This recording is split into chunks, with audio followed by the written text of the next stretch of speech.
প্রিয় দর্শক আসসালামু আলাইকুম। আজকে ঘুরে দেখাবো আপনাদেরকে চট্টগ্রাম চিড়িয়াখানা।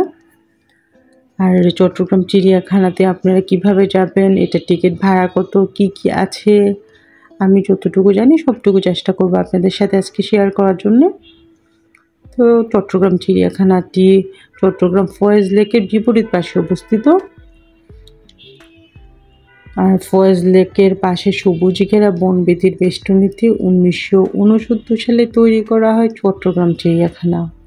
6 একর জায়গার উপর বানর, সিংহ, হরিণ ও হনুমান এই 4 প্রজাতির 16টি প্রাণী নিয়ে এই চিড়িয়াখানার যাত্রা শুরু হয়। আর ছোট্ট করে এটার ইতিহাস কিছুটা বলে দিই আপনাদেরকে। আর কি আছে এটা বলার পরে কত টাকা টিকিট, কীভাবে আমি গিয়েছি সব কিছু আপনাদের সাথে শেয়ার করব। 1988 সালে চট্টগ্রামের তৎকালীন জেলা প্রশাসক এম মান্নান এবং চট্টগ্রামের অন্যান্য অভিজাত ব্যক্তিবর্গ প্রাথমিকভাবে ফয়েজ লেকে চিত্ত বিনোদন, শিক্ষা এবং গবেষণার উদ্দেশ্যে চট্টগ্রামের মানুষের জন্য একটা চিড়িয়াখানা স্থাপনের উদ্যোগ নেয়। পরবর্তীতে 1989 সালে 28 ফেব্রুয়ারি এই চিড়িয়াখানাটি সাধারণের জন্য উন্মুক্ত করা হয়। প্রথম থেকে এক টিকিটে চিড়িয়াখানা এবং ফয়েজ লেক প্রবেশের সুযোগ থাকলেও 1995 সালে দর্শনার্থীদের স্বাচ্ছন্দ্যের পাশাপাশি বাড়তি লাভের বিষয়টি বিবেচনা করে চিড়িয়াখানা কর্তৃপক্ষ দুটি আলাদা গেটে পৃথক টিকিটের মাধ্যমে প্রবেশের ব্যবস্থা করে। 1989 সালে চিড়িয়াখানা উদ্বোধনের সময় টিকিটের মূল্য ছিল 1 টাকা। পরবর্তীতে টিকিটের মূল্য বৃদ্ধি পেয়ে হয় 2 টাকা। এভাবে পশু পাখির সংখ্যা বাড়ানোর সঙ্গে সঙ্গে বাড়তে থাকে টিকিটের দামও।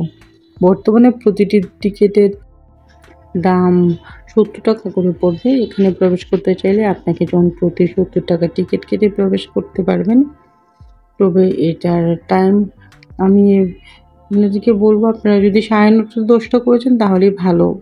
এটা এর কিছুক্ষণ আগেও খোলে, তবে খুব বেশি সকালে এখানে যাওয়ার দরকার নেই। আপনারা চেষ্টা করবেন 9:30 থেকে 10টার মধ্যে যাওয়ার। আর এটা প্রায় 6:30 পর্যন্ত খোলা থাকে।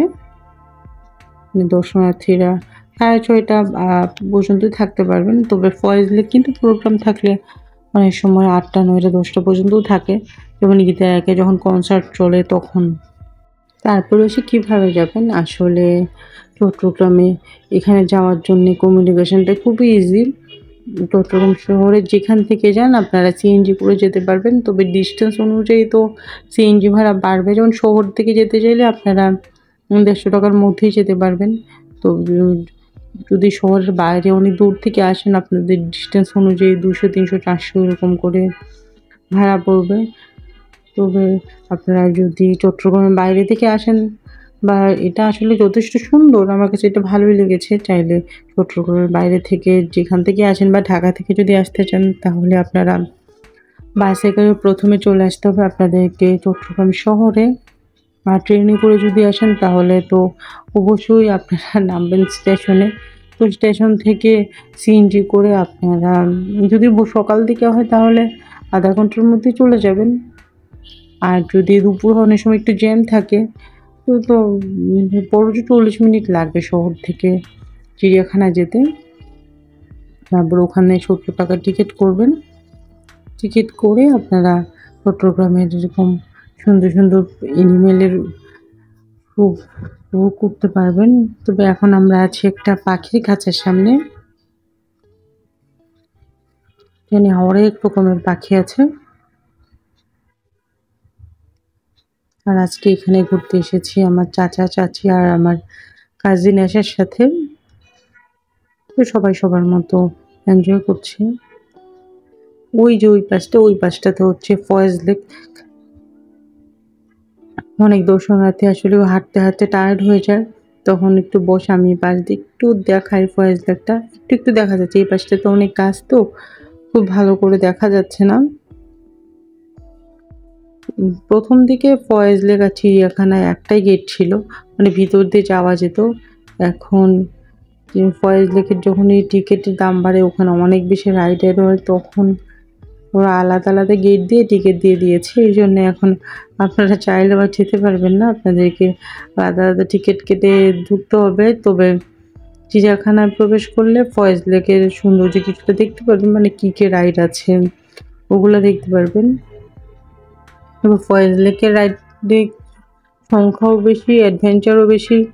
ওখানে আপনারা যদি প্রবেশ টিকিট সাথে রাইড চান তাহলে 350 টাকা বা 400 টাকার এরকম প্যাকেজ থাকে। সেই প্যাকেজের সাথে আপনারা লাঞ্চ নিতে পারবেন বা কতগুলোর সাথে আইসক্রিম থাকে ছোট কাপ একটা। তো 300 টাকা থেকে এটার প্রবেশ টিকিট, কিন্তু এটার সাথে বিভিন্ন প্যাকেজ থাকে। যদি 4টা রাইড নেন বা 5টা রাইড নেন তাহলে আপনারা এখানে অনেকগুলো রাইডের সাথে একটু ডিসকাউন্ট পেতে পারেন। তবে রিসেন্টলি তো এখানে অ্যাড হয়েছে বেস ক্যাম্প। আপনারা যদি বেস ক্যাম্পের টিকিট কাটেন তাহলে কিন্তু ফয়েজ লেক এমনি ফয়েজ লেকের যে অ্যামিউজমেন্ট পার্ক আছে সেটাও ফ্রি। তো অনেকে দেখা যায় বেসমেন্টের টিকিট করে পাশাপাশি ফয়েজ লেকটাও একটু ঘুরে আসে। আর আপনারা যদি শুধুমাত্র ফয়েজ লেকে টিকিট করেন তাহলে কিন্তু বেসমেন্টে মানে ফয়েজ লেকের যে বেস ক্যাম্প ওইটাতে প্রবেশ করার জন্য আলাদা টিকিট করতে হবে। যাক, এই মুহূর্তে ঘুরতে ঘুরতে আমি আপনাদেরকে চট্টগ্রাম চিড়িয়াখানাটা দেখাই আর আমি কী কী দেখেছি আর এখানে কী কী আছে শেয়ার করি আপনাদের সাথে। বর্তমানে এই চিড়িয়াখানায় প্রায় 32 প্রজাতির 350 শতাধিক প্রাণী রয়েছে, যার মধ্যে 30 প্রজাতির স্তন্যপায়ী, 38 প্রজাতির পাখি ও 4 প্রজাতির সরীসৃপ রয়েছে। বর্তমানে চিড়িয়াখানায় স্তন্যপায়ী প্রাণীর মধ্যে রয়েছে রয়্যাল বেঙ্গল টাইগার, ভারতীয় সিংহ, কালো ভাল্লুক আছে, আফ্রিকান জেব্রা, মায়া হরিণ, চিত্রা হরিণ,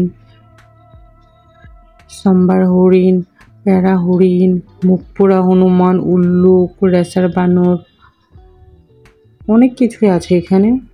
আস্তে আস্তে অনেক কিছু দেখতে পারবেন। যেমন এখন আমরা আছি জেব্রার খাঁচার সামনে।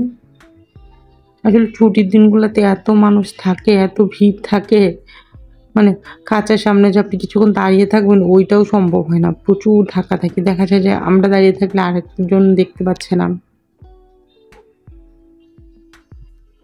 আর কী কী আছে বলি, উল্টু, লেজি বানর, মিঠু বিড়াল, বন বিড়াল, চিতা বিড়াল, তারপরে বাগদা শাক, খরগোশ, সজারু শিয়াল, এরকম অনেক আছে। এর ভিতরে সাপ আছে, অজগর সাপ, ওই পাশ থেকে দেখা যাবে। আমি দেখানো ট্রাই করছিলাম, আসলে পাকা পাকা আমি একটু ছবিও তুলে নিচ্ছি এগুলোর সাথে। আস্তে আস্তে যাচ্ছি। আর এখানে পাখির মধ্যে আছে তিতির, ময়ূর, রাজধনেশ, কাকধনেশ, শকুন, সাদা বক, নিশি বক, তিলা ঘুঘু, ভুবন চিল, কোকিল ময়না, খঞ্জনা, টার্কি, মুরগি, অনেক কিছু। মানে এখানে পাখির আবার অনেক ভেরিয়েশন আছে, অনেকগুলো পাখির খাঁচা, বিশাল বিশাল কিছু পাখিও আছে এখানে। আমরা হাঁটতে হাঁটতে আসলে গেটের কাছাকাছি চলে এসেছি। এখানে একটা সুন্দর ছাউনির মতো জায়গা আছে, হাঁটতে হাঁটতে টায়ার্ড হয়ে গেলে চাইলে এখানে একটু বসে রেস্ট নিতে পারবেন।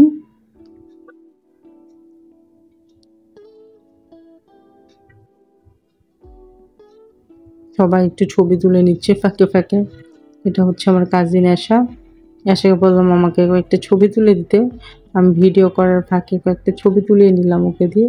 আমি আসলে ভিডিওটা করেই যাচ্ছি। এখানে খুব সম্ভবত জলহস্তি আছে। হ্যাঁ, জলহস্তি আছে এখানে, কিন্তু ডুব মেরে আছে এই জন্য দেখা যাচ্ছে না।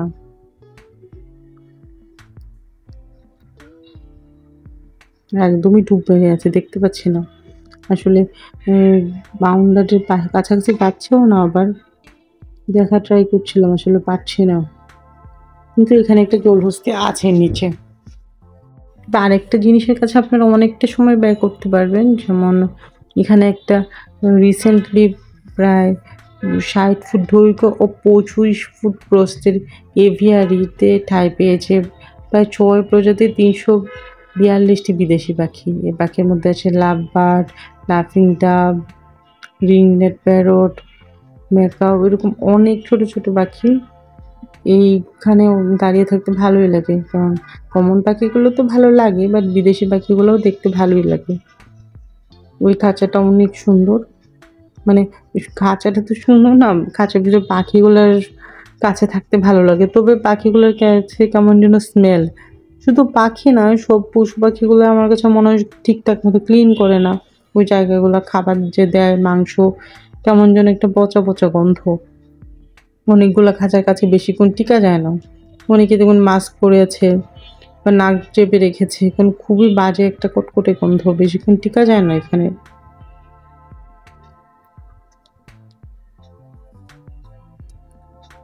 তো প্রায় বিকেল হয়ে গিয়েছে, আর একটু সময় থাকতে পারতাম, কারণ যেহেতু 6:30 পর্যন্ত খোলা থাকে। তো আপনারা যদি অনেক রিল্যাক্সে ঘুরতে চান, আমাদের মতো দৌড়াতে না যান, তাহলে সকাল 10টার দিকে চলে আসতে পারবেন। সকাল 10টা থেকে 6:30 পর্যন্ত অত সময় না থাকলেও রিল্যাক্সে ঘুরতে পারবেন। ঘুরতে ঘুরতে প্রায় চিড়িয়াখানার গেটের কাছে চলে এসেছি, এখনই আমরা বের হয়ে যাব। আল্লাহ হাফেজ।